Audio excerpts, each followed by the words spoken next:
Welcome to the Anxiety Coaches Podcast, a relaxing and informative show where we explore anxiety, panic, and PTSD, sharing how you can overcome them for life.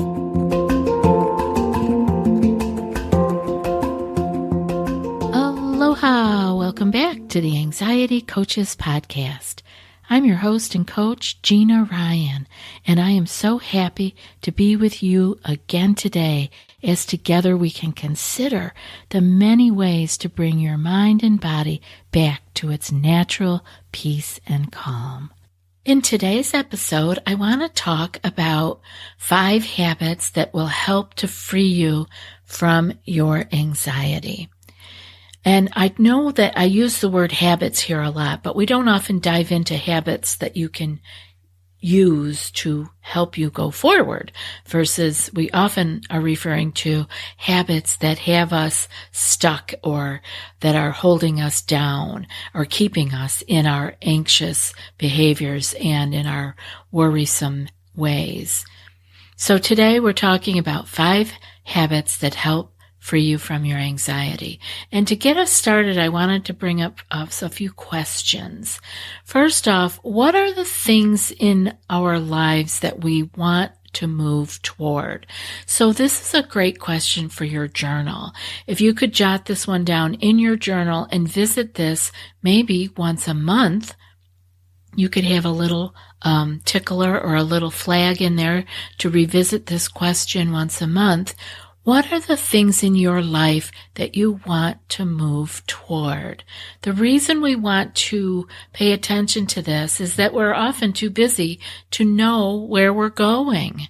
And if we don't know what we want to move toward, and maybe it doesn't have to be as concrete as a goal, but what is it in your life that you want to move toward? And to jot that down, because if we don't know where we're going, we won't know when we get there. And we really may just find ourselves going in circles. And often this is a very good way for the negative habits to get deeper in the ground that we have them in because we don't have anything else that we are moving toward. We're just doing the same old out of habit. And many times those are negative habits or things that we are doing. Maybe it's not so much a negative action in and of itself, but it is not moving us to what we want. So the second question I'd like for you to consider as you're thinking about habits that can help free you from your anxiety is, what would we want to be doing more of? And personally, what would you want to be doing more of versus avoiding? I say this because often when we are in the cycle of anxiety and fear, we are spending a lot of our energy, a lot of our focus on what we want to avoid, where we need to be to feel safe. And often we think the only way to be safe is to avoid things. And so I want to turn it around a little bit and ask you, what would you want to be doing more of versus avoiding? Again, this is put a little tickler or flag in your journal and you can come back to this. These are ever-evolving questions. Your answers to this are going to change as you reach goals and you reach new levels of peace and calm. You're going to see these answers change. So revisit them. The third question I have is, if the habit of fear and avoidance got us into this mess that we are calling anxiety or stress or OCD or compulsive behaviors, if the habit of fear and avoidance got us into this mess, what habits will help guide us out? And that's what we're going to talk about today. I want you to be able to explore these 5 that I have for you, but I want you to come up with your own. This is very important that you tailor all of this And actually, not just today's episode, but every episode. Tailor it for your own life and your own needs. I'm not here talking with you personally one-on-one. I don't know your exact struggle. I can't fine-tune these ideas for you on the podcast because I am talking to a very wide audience. But if you can take these questions yourself and be your own coach in your journal, you can take this a little bit further. You can find questions for yourself and the answers, revisit them. And again, this is the perfect use for your journal. Now, we've got lots of different things going on in our journal, so you may be putting maybe sticky notes in little areas or flags, I call them ticklers, so that you can remember to go back and review these things. Or you may have a list in the back. We can go into a whole podcast or a whole workshop on journaling and how we can set this up to make it work for us. But today I want to get back to the 5 habits that can help free you from your anxiety. The first one I have here for you is have a direction. What are your values and your aspirations? Where is it that you want to go? In our group coaching, we have a file in our Facebook group where we do all our chatting. And in one of those files is a list of values, and it's pages and pages and pages long. Now, of course, we don't need all those values, but it really helps us to be able to look through lists of things that are values and see what ones resonate with us. And we can actually then refine them down. We can get very specific with our values. Often they are broad, but with these kinds of lists that we can lay our eyes on and ponder for a while, take them into our heart and maybe into our meditation and see what ones really resonate with us. And then we can have our values written down. And again, these will change over time, and it's great to revisit them. And but if you can get down on paper, or at least in your mind, your values and what it is that you are aspiring to in your life, this will really help you. List them and review them, and most importantly, live them. By checking in with your values and what you are aspiring to, often, like I said, in your journal or in your mind, you can begin to see where you are on track in your life and where you may need some help in getting back on track.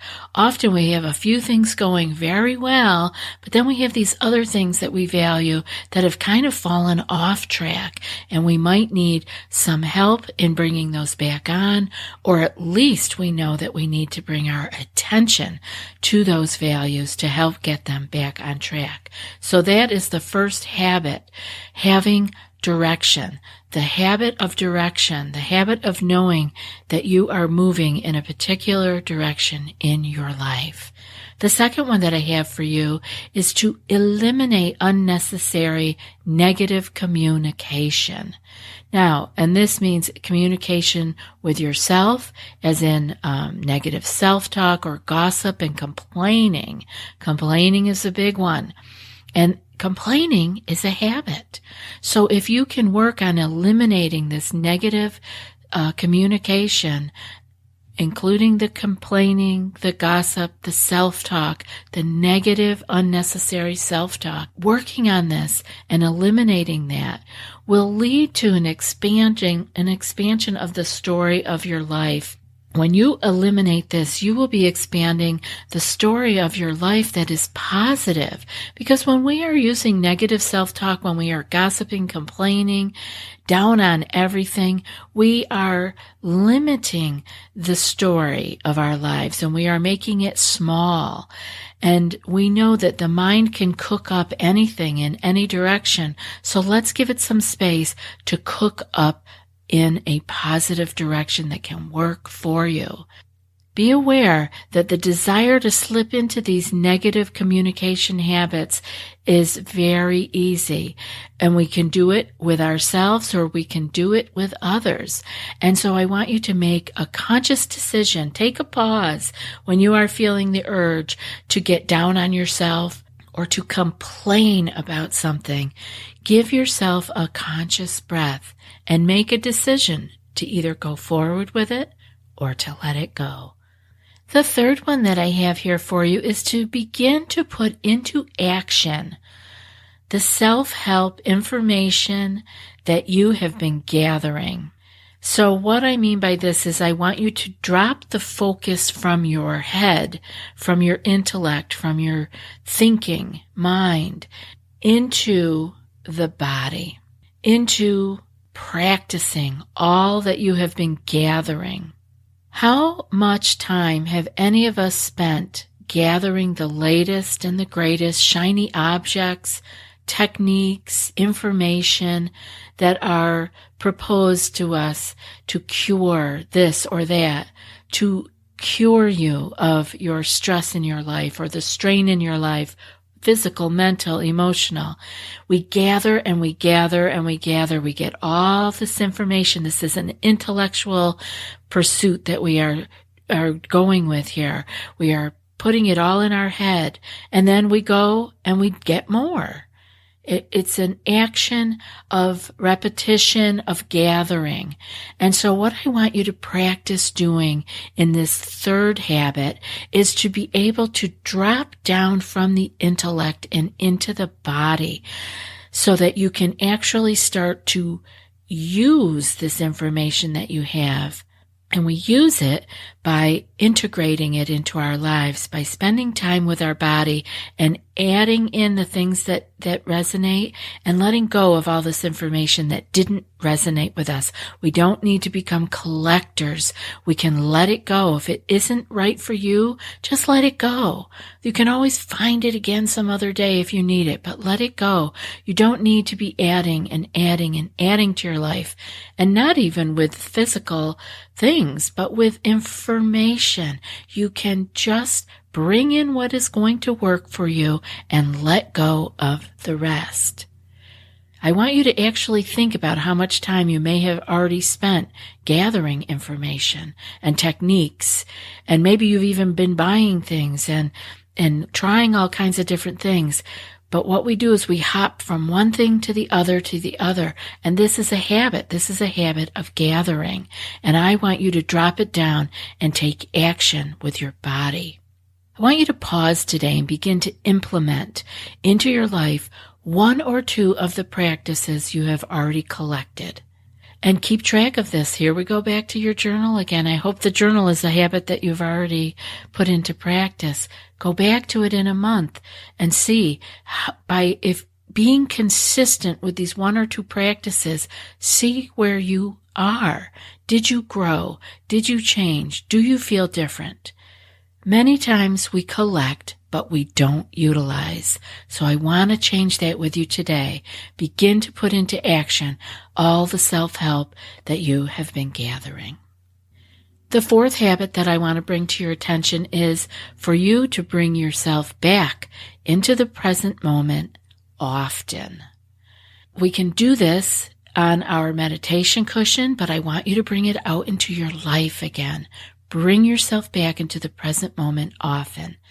Getting back into the moment that is at hand, that is right here, the moment that we are breathing this breath, is an antidote to future worry and past regret. And both of those things cause stress and anxiety to accumulate. So we want to open this up just a hair more by saying that the antidote to the future worrying and the past regret is to be in the present moment. Those other things do not exist if you are here right now. And when we are in our future worrying and our past regret, we are adding stress to our lives. And we all know that stress accumulates, and that's how we get into anxiety. The fifth habit I have for you today is I want you to learn to be vulnerable and compassionate to yourself and to others.